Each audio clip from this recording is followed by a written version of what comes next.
I'm Travis Jasper. And I'm Nicole Jasper. And we're from Atlanta. We are both emergency medicine physicians. Yes. ER docs. I think being an ER doc is clearly an advantage because you're used to multitasking.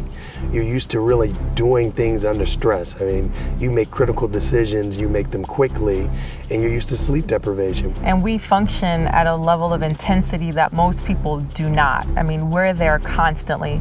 Think about having to deal with multiple patients who are potentially gravely ill, who all are there with different conditions. So you have to be able to remember this about this patient, this about this patient, this about another patient, and take care of all of them equally at the same time, knowing that, you know, you have to make decisive choices with very little information. And that's why we think that we are particularly, you know, prepared for this race. I believe, like my grandmother always taught me, it doesn't cost you anything to be nice.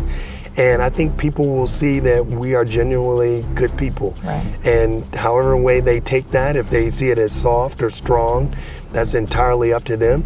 But I think I always say let the results kind of speak for themselves. What negatives do we have? I wouldn't like to say, I don't think of them really as negatives. I'd like to think of them as sort of just challenges and opportunities.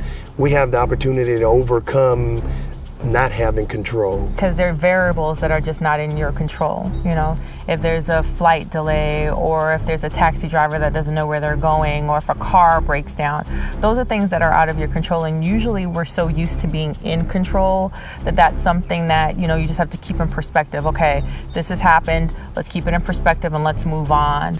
All we can do is expect to do our best and to give it our all. We still believe that if we really do our best and bring our skill set there, that we should have a great outcome. Right. And I believe that, and I think it'll all work out. Just like Travis said, we feel like if we do our best will be enough, and we'll be the first team across that finish line.